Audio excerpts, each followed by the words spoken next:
Hi అండి. ఈరోజు వీడియోలో అన్నవరం శ్రీ సత్యనారాయణ స్వామివారి ప్రసాదాన్ని అయితే ప్రిపేర్ చేశాను. ఈ ప్రసాదం అయితే సింపుల్‌గా తయారు చేసుకోవచ్చండి. ఎక్కువ టైం కూడా పట్టదు. చాలా రుచిగా ఉంటుంది. ఇంట్లో పూజలు ఏమైనా ఉన్నప్పుడు కానీ, వ్రతాలకు కానీ ఈ ప్రసాదాన్ని అయితే సింపుల్‌గా ప్రిపేర్ చేసుకోవచ్చండి. ఈ తొలి ఏకాదశి రోజు కూడా హడావిడి ఏం లేకుండా సింపుల్‌గా ఈ ప్రసాదాన్ని మీరు కూడా మీ ఇంట్లో ప్రిపేర్ చేయండి. టేస్ట్ అయితే చాలా బావుంటుంది. నేను ఈ ప్రసాదాన్ని ఎలా ప్రిపేర్ చేశానో చూపిస్తాను. మీరు కూడా చూసేయండి. కొత్త వాళ్ళు ఎవరైనా నా ఛానల్‌లో వీడియోస్ ఫస్ట్ టైం చూస్తున్నట్లయితే ప్లీజ్ నా ఛానల్‌ని సబ్స్క్రైబ్ చేయడం మర్చిపోవద్దండి. ఇప్పుడు ప్రసాదం ప్రిపేర్ చేసుకోవటానికైతే ఒక కప్పు వరకు గోధుమ రవ్వను తీసుకున్నానండి. ఈ రవ్వలోనే చాలా రకాలుంటాయి. నేనైతే మరీ లావుగా ఉండేది కాదు. అలాగని సన్న రవ్వ కాకుండా మీడియంగా ఉండేది తీసుకున్నానండి.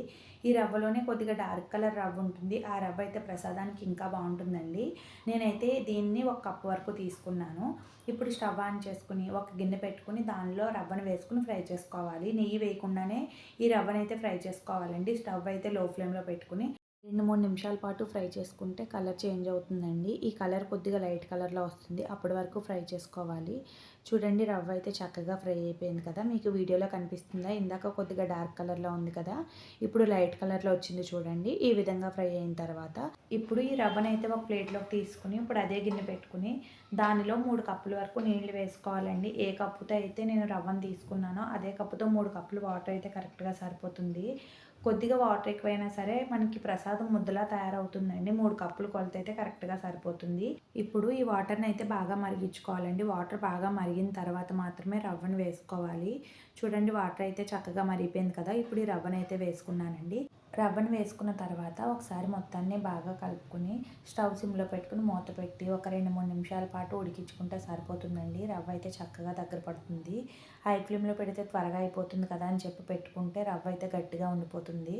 చూడండి రవ్వ అయితే చక్కగా ఉడికిపోయింది కదా! ఈ టైంలో ఒక కప్పు వరకు బెల్లాన్ని, ఒక కప్పు వరకు పంచదారని వేసుకున్నానండి. ఒక కప్పు రవ్వకి 2 కప్పులు అయితే పడుతుంది. సగం పంచదార, సగం బెల్లం వేయటం వల్ల ఈ ప్రసాదం అయితే మరింత రుచిగా ఉంటుంది. పంచదార, బెల్లం వేసుకున్న తర్వాత ఇదైతే కొద్దిగా పల్చగా తయారవుతుందండి. ఆల్రెడీ రవ్వలో కొద్దిగా వాటర్ ఉంది కదా! ఆ వాటర్ ఈ పాకం కరెక్ట్‌గా సరిపోతుంది మనకి ఇది ఉడకడానికైతే. ఇలా ఉన్నప్పుడు ఇప్పుడు దీనిలో నెయ్యిని కూడా వేసుకోవాలండి. ఇప్పుడు నేను ఒక పావు కప్పు వరకు నెయ్యిని కూడా తీసుకున్నానండి. నెయ్యిని కూడా ఇప్పుడు దీనిలో వేసుకోవాలి. నెయ్యి వేసిన తర్వాత మనం వేసిన పంచదార, బెల్లం పాకంతో పాటు ఈ నెయ్యి కూడా ఉడుకుతుంది కదా! ఇలా ఉడకడం వల్ల ప్రసాదం అయితే ఇంకా మరింత రుచిగా ఉంటుంది. ఇలా నెయ్యిని వేసుకున్న తర్వాత ఒకసారి బాగా కలుపుకోవాలి. అలా కలుపుతూ ఉంటే ప్రసాదం అయితే మనకి అలా దగ్గర పడుతుందండి. ఇప్పుడు దీనిలో ఒక 3 యాలకులను అయితే తీసుకుని దంచి వేసుకోవాలండి. యాలకులు పొడైనా వేసుకోవచ్చు. నేనైతే కొద్దిగా యాలకులను అయితే లైట్‌గా దంచి వేసుకున్నానండి. ఈ యాలకుల పొడినైతే ప్రసాదం ఉడికేటప్పుడు వేయటం వల్ల ప్రసాదానికి ఇంకా మంచి ఫ్లేవర్ వచ్చి చాలా రుచిగా అనిపిస్తుందండి. ఈ ప్రసాదం చేసేటప్పుడు మాత్రం ఇల్లంతా మంచి వాసన వస్తుంది. ప్రసాదాన్ని మూత పెట్టుకొని ఇలా ఉడికించుకుంటా మధ్య మధ్యలో కలుపుకుంటా ఉంటే ప్రసాదం అయితే దగ్గర పడుతుందండి.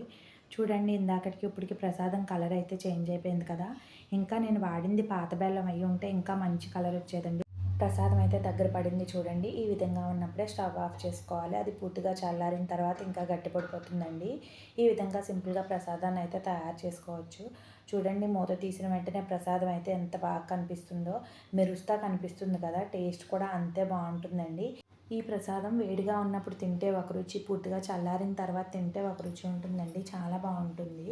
ఈ ప్రసాదం ఇంకా 2, 3 రోజుల వరకు నిల్వ కూడా ఉంటుందండి. కాకపోతే నెయ్యి ఎక్కువగా ఉండాలి. ఈ తొలి ఏకాదశికి మీ ఇంట్లో కూడా ఈ సత్యదేవుడి ప్రసాదాన్ని అయితే ప్రిపేర్ చేసుకోండి. టేస్ట్ అయితే చాలా బావుంటుంది. ఇలాంటి వీడియోస్ కోసం అయితే ప్లీజ్ నా ఛానల్‌ని సబ్స్క్రైబ్ చేసుకోండి. కొత్త వాళ్ళు ఎవరైనా నా ఛానల్‌లో వీడియోస్ ఫస్ట్ టైం చూస్తున్నట్లయితే ప్లీజ్ ఛానల్‌ని సబ్స్క్రైబ్ చేయడం మర్చిపోవద్దండి. ఇప్పుడైతే ఈ వీడియోకి ఒక లైక్ చేసేయండి.